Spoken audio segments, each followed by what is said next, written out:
You're one of the greatest con men of all time. You're the daddy of them all. What does it take to be a good con man?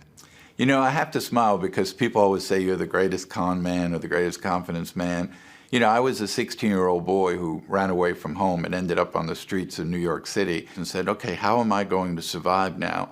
And I first realized that I can't survive as a 16-year-old. I have to have people believe I'm an adult.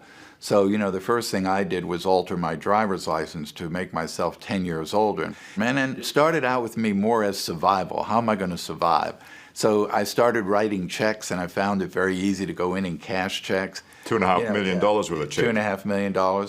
But everything had a purpose. So, you know, I walked down the street, I saw an airline crew come out of a hotel, and at first I thought to myself, if I could get one of these uniforms, when I walk in a bank, they'll be much more apt to cash my check as this pilot. And then I got the uniform and I walked up to a ticket counter one day and the girl said to me, are you flying or are you paying or riding? And I said, what do you mean? Are you riding the jump seat or are you going to buy the ticket? I said, well, no, I'll ride the jump seat. And then I realized I could fly all over the world for free, and then I could stay in the hotels as a crew member. So everything was just a step up for me. I was more of an opportunist who saw things and then took advantage of them. You know, it goes from survival, then people were chasing you, so then you're starting to say, how do I stay ahead of these people that are chasing me and outsmarting them? Until it gets to where, you know, you just get tired of doing it and tired of running it. And I think in my case, it was more about maturity. I started getting older, and so consequently I started realizing this is not the way I want to live my life. My conscience started to bother me. You can't have a conscience and be a con man as well, no, can you? Can't have a conscience and be a con man. And you know, you can only change if you want to change. You have to be willing to want to do that. And you can't expect someone else to do it for you. You have to do it, and it's not easy. You got to change your life. When you're actually doing it, like even to riding the jump seat, you know, things like that, in those instances, in those moments, they're amazingly brazen, audacious acts. I mean, where does somebody find the inner confidence to do that? And I truly believe, looking back on it now, that I truly believe I was able to accomplish all those things because I was just a teenage boy. I had no really conscience. I had really no fear of being caught.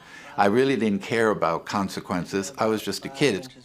I always believed had I been a little older, say I started doing that at 21 to 26, I wouldn't have done half the things because I would have rationalized and said, you'll never get away with that. No one will believe you're a doctor or you're a pilot, or I would have probably never done it. But because I was a kid, I had this kid's imagination that I can do anything, I can get away with anything, or at least I'm willing to try it, and had no fear of consequences. So in my case, it wasn't that I was brilliant or that I was a genius. I think it was more about the fact that I was very young, and I looked at it through the eyes of a kid than the eyes of an adult. It was the naivety of youth. Right, yes.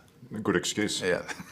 Even when I was doing the things that I did, I paid back $2 million of that money because I hadn't spent it. And then I eventually paid the other $500,000 back only because I felt it was right to pay all the money back. But as a kid, I couldn't spend $2 million, so it was never really the money.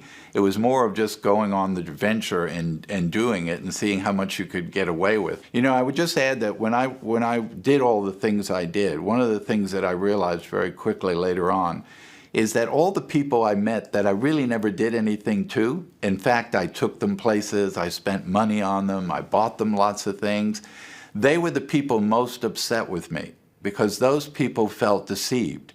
That I thought you were my friend, and yet you weren't who you say you would. You didn't trust me enough to tell me who you really were. So it's kind of like the people who say, you know, the guys got into my house, but they didn't steal anything, but they went through all my belongings. That bothers them more than if they had stolen something. And I had to come and realize that with maturity.